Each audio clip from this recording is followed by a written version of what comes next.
مولاي صل وسلم دائما أبدا على حبيبك خير الخلق كلهم مولاي صل وسلم دائما أبدا على حبيبك خير. Assalamualaikum warahmatullahi wabarakatuh. Selamat pagi anak sekalian. Bagaimana kabarnya? Alhamdulillah sehat, hatiku bahagia. Baik anak sekalian, pada pembelajaran jarak jauh pada hari ini Bapak akan menyampaikan materi PAI dan Budi Pekerti kelas 5 semester 1. Sebelumnya Bapak perkenalkan diri. Bapak adalah Thohir SPDI, guru PAI SD Negeri Karangnom 3. Baik anak sekalian,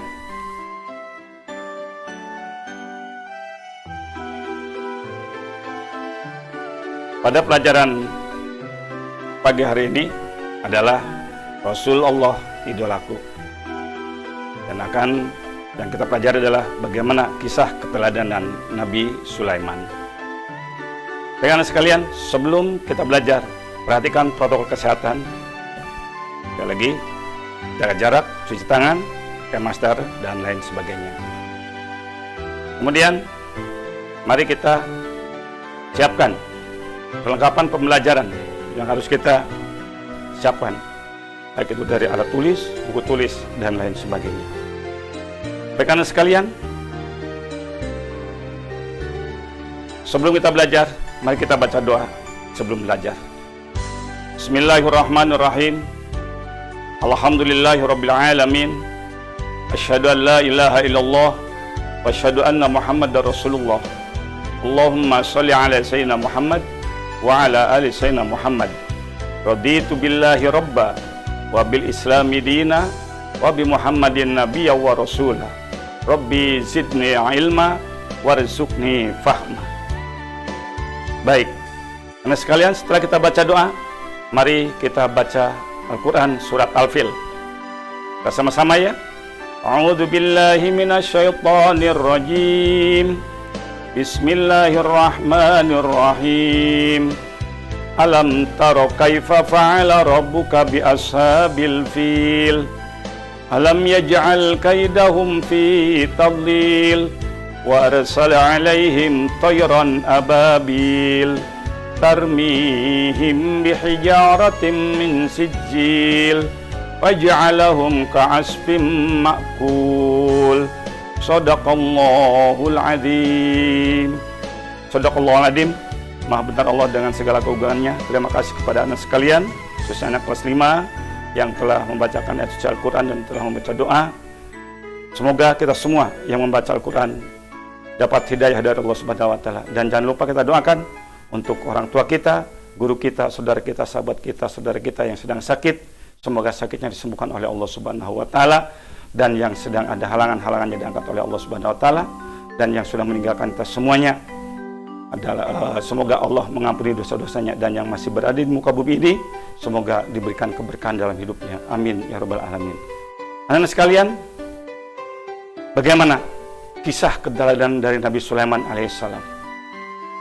Sebelum Bapak menjelaskan tentang bagaimana kisah keteladanan dari Nabi Sulaiman, Bapak akan sampaikan tujuan pembelajaran PAI pada pagi yang berbahagia ini. Melalui media teks, gambar, dan slide PowerPoint, peserta didik mampu yang pertama menyebutkan mukjizat Nabi Sulaiman dengan benar. Yang kedua, menjelaskan sikap rendah hati Nabi Sulaiman dengan jelas. Yang ketiga, menyebutkan contoh perilaku yang mencerminkan keteladanan Nabi Sulaiman dengan benar. Dan yang keempat adalah menceritakan bagaimana kisah keteladanan Nabi Sulaiman dengan jelas. Baik anak sekalian, siapakah Nabi Sulaiman itu? Nabi Sulaiman adalah putra dari Nabi Daud. Nabi Sulaiman lahir di negara Palestina, dan semenjak kecil Nabi Sulaiman telah menunjukkan kecerdasan dan kebijaksanaan dalam memutuskan suatu masalah. Ayahnya, yang Nabi Daud, setelah wafat, Nabi Sulaiman alaihissalam diangkat menjadi raja. Nabi Sulaiman alaihissalam kenal sebagai pembangun Baitul Maqdis. Dalam Al-Quran, Nabi Sulaiman disebutkan sebanyak 17 kali. Anak-anak sekalian, setelah anak-anak mengetahui kisah singkat daripada Nabi Sulaiman, tentang silsilah Nabi Sulaiman, sekarang apa mukjizat dari Nabi Sulaiman itu sendiri? Anak-anak sekalian, yang pertama, mukjizat dari Nabi Sulaiman, yakni mengerti bahasa binatang. Di sini ada seekor burung, yakni yang disebut dengan burung hudhud. Nabi Sulaiman dapat berkomunikasi dengan burung tersebut. Maka karena dapat berkomunikasi dengan burung hudhud tersebut, Nabi Sulaiman meminta kepada burung hudhud untuk membantu misi dakwahnya. Awalnya bagaimana? Ketika Nabi Sulaiman mengumpulkan para pasukannya, mengumpulkan seluruh makhluk-makhluk Allah, ternyata ada satu makhluk yang tidak hadir. Di situ adalah hudhud. Nabi Sulaiman bertanya kepada yang lain, kemana hudhud? Hudhud masih berkeliaran di sana. Akhirnya Nabi Sulaiman berjanji, ketika datang akan kugunduli nanti hudhud tersebut. Ternyata begitu hudhud datang, Nabi Sulaiman bertanya, kalau misalkan jawabannya tidak pas, maka janji Nabi Sulaiman akan menggunduli itu. Ternyata begitu burung hudhud itu datang, dari mana kamu? Saya habis terbang ke sana kemari, dan saya melihat ada sebuah masyarakat, ada sebuah negara, yang mana negara tersebut subur makmur, yang dipimpin oleh seorang perempuan. Namun sekali lagi, rakyatnya belum menyembah Allah. Mendengar berita yang semacam itu, apakah benar? Kalau saya bohong, silahkan. Apa yang janji engkau Nabi Sulaiman, kalau mau menggunduli saya, silahkan gunduli. Kalau berita ini bohong. Akhirnya menyuruh makhluk yang lain untuk melihat kembali negeri tersebut. Negeri itu adalah namanya negeri Sabah. Anak sekalian, di samping mengerti bahasa binatang yang burung, Nabi Sulaiman juga mengerti bahasa semut. Ada sebuah kisah, yakni ketika Nabi Sulaiman alaihissalam beserta pasukannya dalam satu cerita ingin berburu ke satu tempat. Di tengah perjalanan, Nabi Sulaiman alaihissalam memberhentikan pasukannya. Kenapa? Karena sekali lagi, Nabi Sulaiman melihat rombongan atau pasukan semut sedang lewat ada di depannya, dan tidak mau diganggu atau tidak mau semut itu terinjak oleh kaki kuda tersebut. Akhirnya apa? Ketika Nabi Sulaiman memberhentikan pasukannya, Raja Semut yang nama Jirsan itu berkata kepada semut, wahai pasukanku semut, segera masuk, segera masuk. Masuk kemana? Ke lubang masing-masing, selamatkan dirimu. Jangan sampai kita terinjak oleh kaki dari kuda yang ditunggangi yang dinaiki oleh Nabi Sulaiman dan pasukannya. Segera, segera. Mendengar Raja Semut berbicara seperti itu, Nabi Sulaiman tersenyum. Ya. Maka disitulah satu mukjizat yang sangat luar biasa dari Nabi Sulaiman, yakni mengerti tentang bahasa binatang. Kemudian ada sebuah doa, rasa syukur Nabi Sulaiman terhadap apa yang telah diberikan nikmatnya kepada Nabi Sulaiman, yakni tentang pandangannya itu mengerti tentang bahasa semut. Doanya adalah Rabbi auzi'ni an ashkura ni'mataka allati an'amta alayya wa ala walidayya wa an a'mala salihan tardahu wa adkhilni bi rahmatika fi ibadika sholihin. Ini ada di dalam surat An-Naml ayat 19. Baik anak-anak sekalian,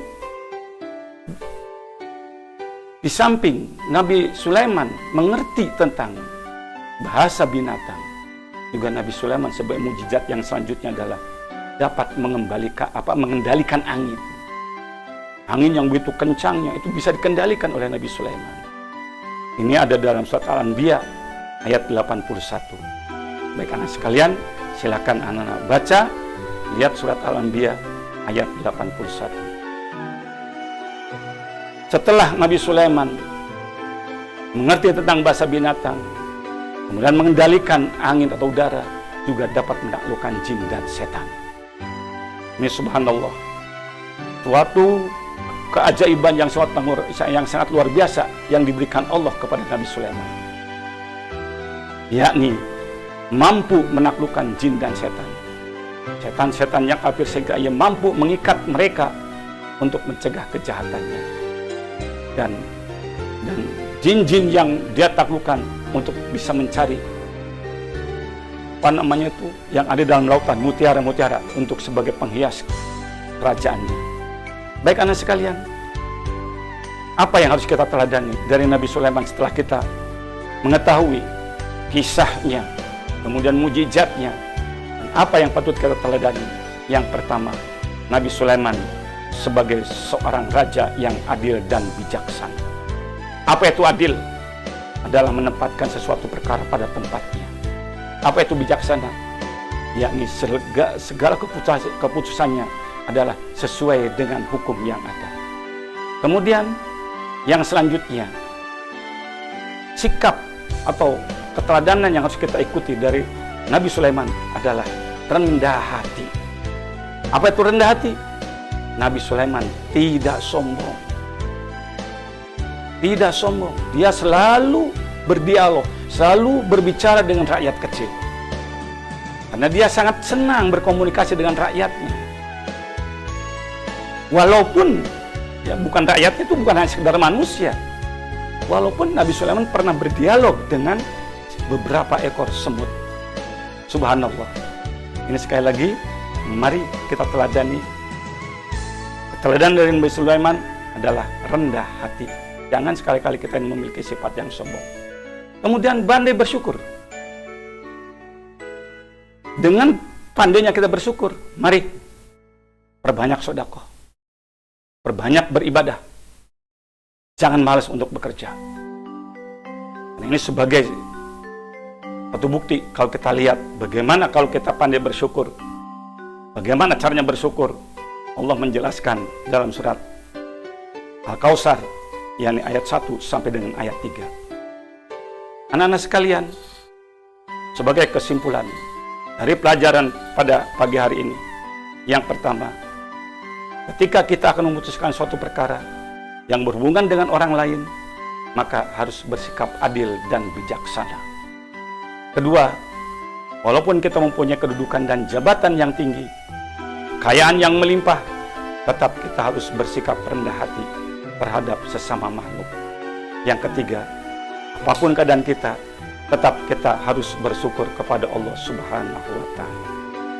Baik anak sekalian, setelah kita mempelajari dari kisah, mukjizat dan sikap keteladanan yang harus kita teladani, silakan anak sekalian untuk melatih diri untuk mengisi apa yang Bapak sampaikan di slide PowerPoint ini.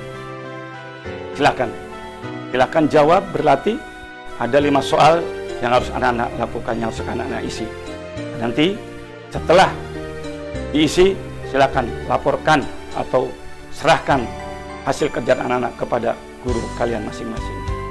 Baik anak sekalian, setelah kita melaksanakan pembelajaran pada pagi hari ini, mari kita ucapkan alhamdulillahirabbil alamin, subhanakallahumma wa bihamdika asyhadu an la ilaha illa anta astaghfiruka wa atubu ilaik. Kurang lebihnya mohon maaf. Assalamualaikum warahmatullahi wabarakatuh.